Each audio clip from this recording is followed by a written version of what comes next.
几个月前，俄罗斯媒体对9位军事专家进行了采访，谈到了中国的台湾问题。俄罗斯的几位军事专家都表示，中国目前的军事实力已经具备了收复台湾的条件。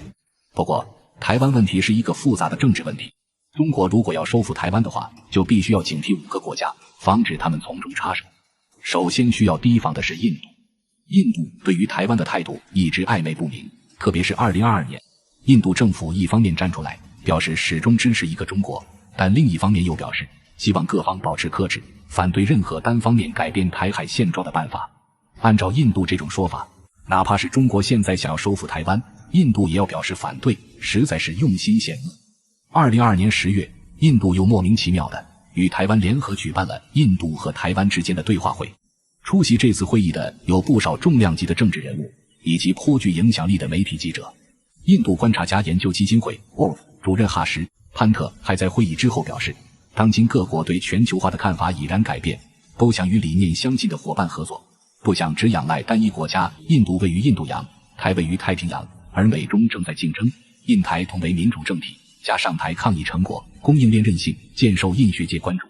双边智库和学界互相了解看法相当重要，可认识到彼此的共同点，寻求提升双边关系的方法。台湾方面也对与印度的交流表现出了极大的热情，不久之后就表示要消除双方之间的贸易壁垒。也正是从这次会见开始，台湾和印度之间的贸易额陡然增高，双方的合作日趋紧密。印度和台湾之间相隔甚远，之所以如此重视和台湾的关系，还是为了利用台湾，把台海问题当作与中国谈判的筹码。印度和中国始终存在着严重的边境矛盾，所以如今印度和美国勾结起来，希望能够削弱中国在亚洲的影响力，而台湾正是一枚非常重要的棋子。印度对台湾的一系列政策完全是在效仿美国，和美国一起打组合拳，希望通过台湾对中国施压，从而让中国在边境问题上妥协。可以预见，在未来印度依然会利用台湾大做文章，不得不防。第二个需要提防的国家是日本。不久前，日本的政客麻生太郎窜访台湾，一连会见了蔡英文、赖清德、王金平、蒋万安、郭台铭等人。同时，他还特意前往李登辉墓前凭吊，公然支持台独。在后续的采访中，麻生太郎故作姿态表示，台湾一旦发生战争的话，日本也会面临严重的撤侨问题。看起来是关心台湾，其实是在暗地里鼓动台湾进行战争的准备，同时进一步分裂台湾和大陆之间的关系。麻生太郎所做的一切并不是个人行为，而是代表了日本政府的意志。日本防务官员也曾在采访中谈到，如果台湾发生武力冲突，日本会考虑进行支援。此外，日本和美国之间一直有所勾结，美军私下调整了驻日美军的战略方向，看起来随时在为开战做准备。更令人担忧的是，日本在台湾有着很深的政治影响力。由于台湾长期被日本殖民，而且受到日本洗脑政策的戕害，所以如今台湾不论是官方还是民间，都有一大批偏向于日本的群体。日本想要渗透台湾易如反掌，而且日本和台湾现在又都是美国亚洲战略的重要一环，所以现在日本与台湾是一根绳上的蚂蚱，他们听从美国的指挥，在台海地区搅弄风云，准备给中国背后放冷箭。日本野心勃勃，他们想利用台海问题来进一步提高自己的国际政治地位，甚至想要借此摆脱二战之后国际法对于日本的约束，重新恢复自己军事大国的地位。二战虽然已经结束几十年，但其实军国主义在日本从来都没有消亡，所以今天的日本依然是我们必须要防范的对象。第三个要防范的国家是韩国。和日本一样，多年来韩国一直依附于美国，他们对于台湾的态度完全取决于美国对台方针的变化。如今针对台海问题，中美之间的矛盾已经层层升级，韩国在这个时候也必须表明自己的立场，以便能够跟着美国分一杯羹。于是不久前，韩国方面表态说，如果台海发生冲突的话，愿意为台湾提供导弹援助，不过并未说明是否会直接下场参战。不仅官方有这样的想法，记者曾经在韩国做过调查，2022年支持韩国直接介入台海局势的民众比已经达到了 20% 以上。今年开始，韩国又曾经3次将军用飞机降落在台湾本土，这完全是配合美国与日本对中国进行挑衅。相比于日本，韩国的心态更加复杂。一方面，韩国必须要为美国摇旗呐喊，但另一方面，韩国又担心，如果韩国介入了台海局势，会导致内部兵力空虚，反而给了朝鲜彻底统一半岛的机会。在这种考量之下，韩国始终没有明确表态。可以说，他们既不支持台湾回归中国，同时又不完全支持美国接管台海，甚至有时候韩国还会对中国展露出友好。但这样的和平面具反而是最值得警惕的。糖衣炮弹信不得，一旦台海的局势发生变动，韩国势必会加入美国与日本的阵营，一起参与反华行动。第四个需要提防的国家是菲律宾，这可能让人有些意外，因为菲律宾和台湾之间看起来来往并不多，他们又出于什么立场去管台湾的事情呢？但这样想，恰恰是低估了菲律宾这个国家的野心。菲律宾和中国同样发生过边境争端，这2年，菲律宾看似偃旗息鼓，实际上一直在寻求突破口，希望能够抢夺中国的合法领土。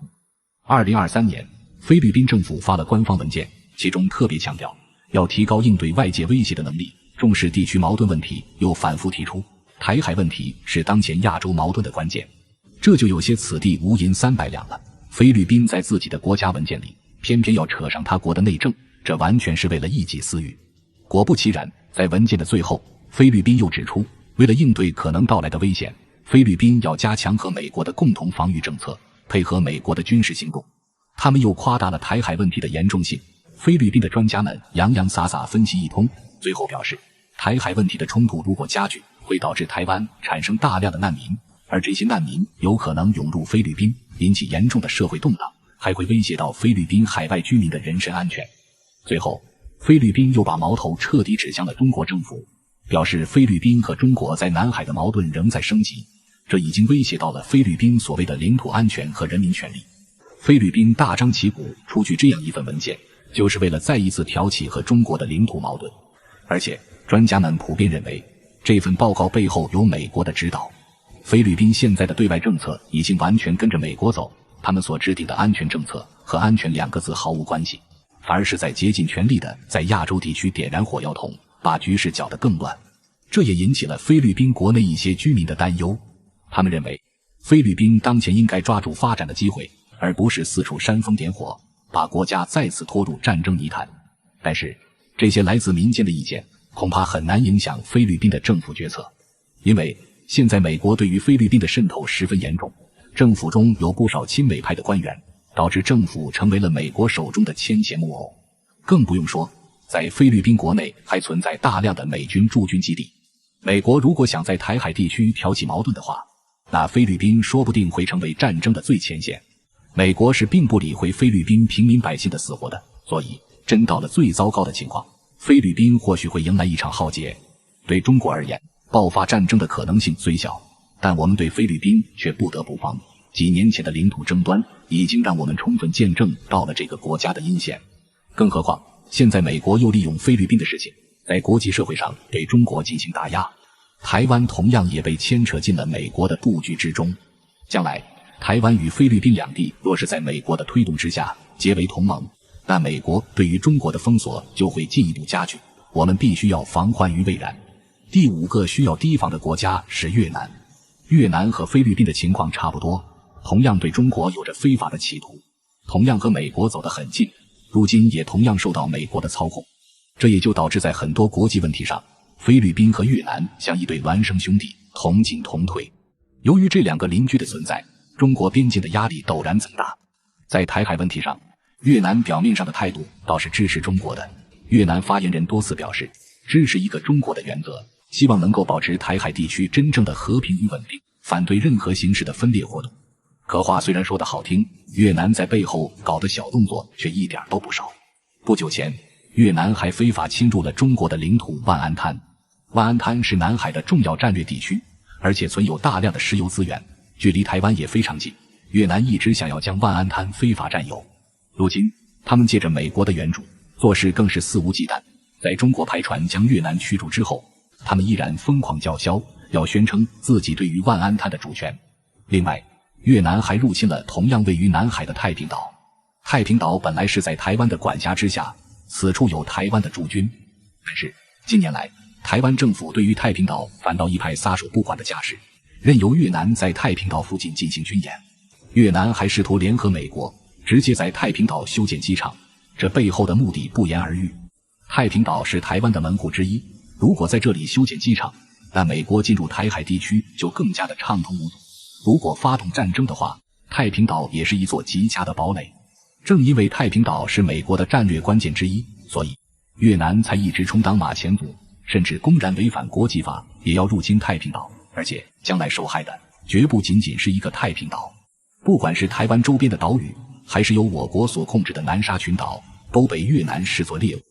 只要我国稍有松懈，越南就会出手，即便是消耗自身的大量资源也在所不惜。纵观上述提到的这5个国家，会发现一个共同点，他们都对中国存在极大的威胁，但很多事件的主角却又并不是这5个国家。在他们背后有一个共同的主人，那就是美国。俄罗斯之所以要我们注意这5个国家，其实本质上也是要我们继续提防美国。在台海问题上，我们最重要的敌人从始至终就只有美国一个。菲律宾、印度、越南在我国边境进行的一系列小动作，以及日本、韩国对于台湾数十年如一日的分裂行动，都是美国排演的一出好戏。美国一直想要彻底掌控亚洲地区的主导权，但是中国的存在让美国的野心一次又一次的破裂。所以美国想要使得中国陷入分裂的境地，为了这个阴险的目的，美国将台湾作为了突破口，并拉拢了中国周边与中国存在矛盾冲突的国家，试图全方位地对中国进行包围和封锁。大量的证据显示，美国在源源不断地向台湾的台独势力输送资源，甚至允许台独在美国进行集会。只要是对中国不利的事情，美国都会不遗余力。如今我们要面对的是一场不见硝烟的战争，美国在我们的身边布下了重重陷阱，稍有不慎，满盘皆输。所以对于台海问题，我们也应该放弃幻想，准备战斗。